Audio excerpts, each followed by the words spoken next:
I mean, again, when the game ends, it's not easy to just sum up everything rationally. But at the same time, one thing which I would say is that this has been a difficult year. I'm sure all the teams will say that difficult year for people who win the toss to actually judge the pitch really correctly. I felt that 140 was definitely 130, 140 was definitely a par or probably also a winning score, and that is what we had trained for specifically. But the power play, the way it unpanned for us today, we missed out. We missed out on two things. One, I think that a couple of good balls, very good balls from the opponents. At the same time, also the awareness of when to absorb and how to make sure that build that small little partnership first, so that you don't lose wickets back to back.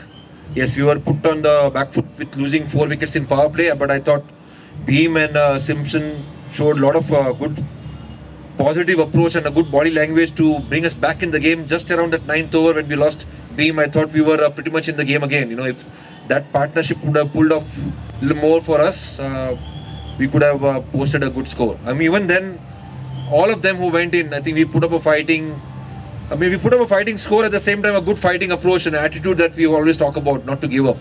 That has been the story of Kathmandu Gorkhas for this year. Essential to just keep moving forward. If you look the numbers, you only had 2 fours and 7 sixes today. And the way you batted, some of the lower order batters, they could have stayed and played the full overs, but it didn't look different than what the match asked for. Yeah, I mean, I think at the moment the very positive reflection for me is Santosh Yadav. I think one of the finds for not just Kathmandu Gorkhas, but I would go ahead and say is the find for Nepal's national side. He'll definitely knock the door and get into that team and do a wonderful job for the country. And that is one of the servings that we all need to look for, because just the way he's approaching every game, the kind of what do I say the right word for that? He absorbs pressure very well, and he's very brave. He's able to read the game well, and he's played some wonderful strokes. Even today, he played some courageous strokes to keep us in the game. Also with the ball, he picked up 1 or 2 wickets. I don't know how many he picked up, but his body language overall is very impressive. I'm impressed with Santosh. Your journey has ended today, so if you reflect back on the season, how do you sum your season up with Kathmandu Gorkhas?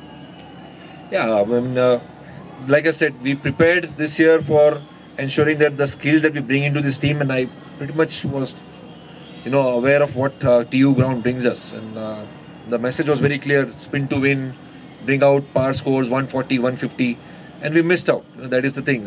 And on that particular day, when you miss out, the reflection is also that were we able to hold on to nerves? A couple of days gap, again, not using it as an excuse, but reflection.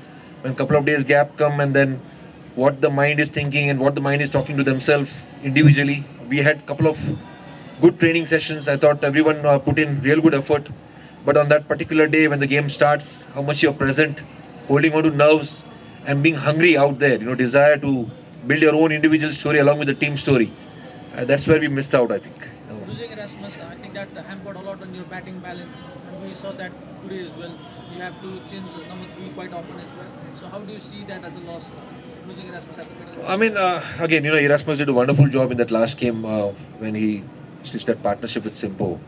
But again, all the players were picked for the right reasons. We knew to go to ILT20. At the same time, we knew what Sunny can bring in. And at the same time, Sunny had some good memories from the past. I think he started off well today by hitting that 6. His strength is to actually take down spinners. Unfortunate to get a good ball from Temperman and was sent back to the dressing room. But on any other day, you never know. But it's like walking into the unknowns. But yes, we definitely missed Erasmus, because he's not just a player or a batter, but he's also a leader who's gelled up very well in this Kathmandu Gorkhas franchise. Talking about leader, how do you see Casey's performance with the ball, with the bat at some times as well, and as a leader, how do you find working with him again? Who are you talking about? The current Casey. I think he stepped up beautifully. Look at what he's bringing in with new ball. Most of the times he has picked up wicket in his first over. Last game when we were defending 160 odd against Pokhara, he came back and he bowled fantastic 2 overs. They needed 6 wickets in hand or 5 wickets in hand. They needed 9 and over, and he bowled brilliant 2 overs. I think KC has stepped up with his death overs, and I think So, summing up overall, so you played all the teams, you know the players in and out. With 3 teams to go, who do you think will be lifting the trophy at the end of the season? difficult to say. Everyone has done some errors as well. Frankly, I would say Sudhir Pachchim were really pushed to the corners by us in that first game, opening game against them. We should have beaten them hands down, which didn't happen on that day. But every team is vulnerable on that particular day. So it will come down to skills. Who is presenting the skills and executing those skills under pressure.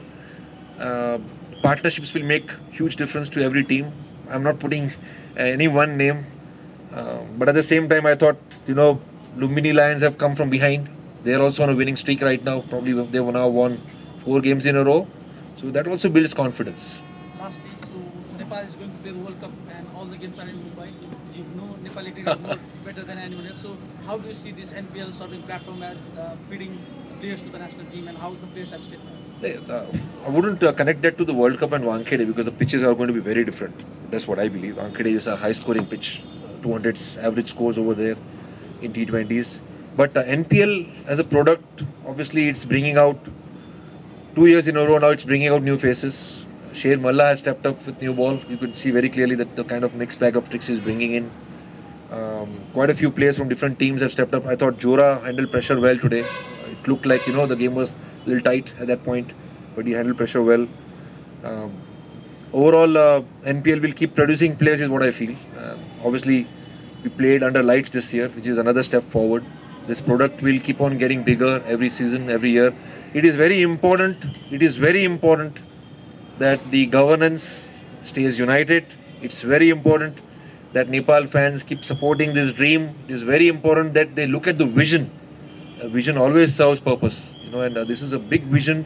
In associate cricket, where the story is getting bigger, this is one of its kind of league which will serve a lot, not just a Nepal team, but also the other associate cricketers who are coming here and getting opportunities to play with all the players and enjoy the franchise environment. Harlab Modi leading in hindsight, we could have picked number 3 batting position because I think Kathmandu Gorkha tried 4, 5 position in their slot. That's a far good number in a short tournament like this. I have a very strong belief towards one thing which you talk about batting positions. Number one thing is that I can vouch for it that all the 18 players who are with Kathmandu Gorkhas, they train for every position. And I say that for a reason. T20 is a format where you'll always be challenged by the skills from the opponents and you need to also throw them off with good skills which you can present. It is not just a trial basis thing, not an experiment. Sunny was sent in today to again, to put them on back foot. Very clearly in that over, he took down Sher Malla with that very particular positive shot. But to answer you clearly, we don't believe in very fixed batting position apart from the openers. And everyone is trained for it. Everyone is trained for it. We train at least 7-8 players to face new ball. We train players to ensure that how they build partnerships in the middle. You saw how Beam played a role last game and how he stepped up in this game when he was given a different position. It's all about skills that they bring in that particular phase and roles that they play. Some of them who will be, who are good at playing strokes from ball 1, they are used differently. Some of them who are good at maneuvering and giving us 1s and 2s and building partnerships, they are used differently. That's how we have tried to build this blueprint around batting. Was it planned to hold the Adil back for a couple of overs at the last and expect other to build the partnership? Yeah, I think what we missed out was enough resources for the last 5 overs. That has been the formula that worked for us in the last few games. We lost quite a few extra wickets, which shouldn't have been the case. We should have at least had 5 wickets in hand going to last 5 overs. But again, Adil is designed for that last 5 overs. He's kind of a finisher on that particular day. When the ball hits his bat, it will go out of the park and he has to play that, see the ball, hit the ball, roll.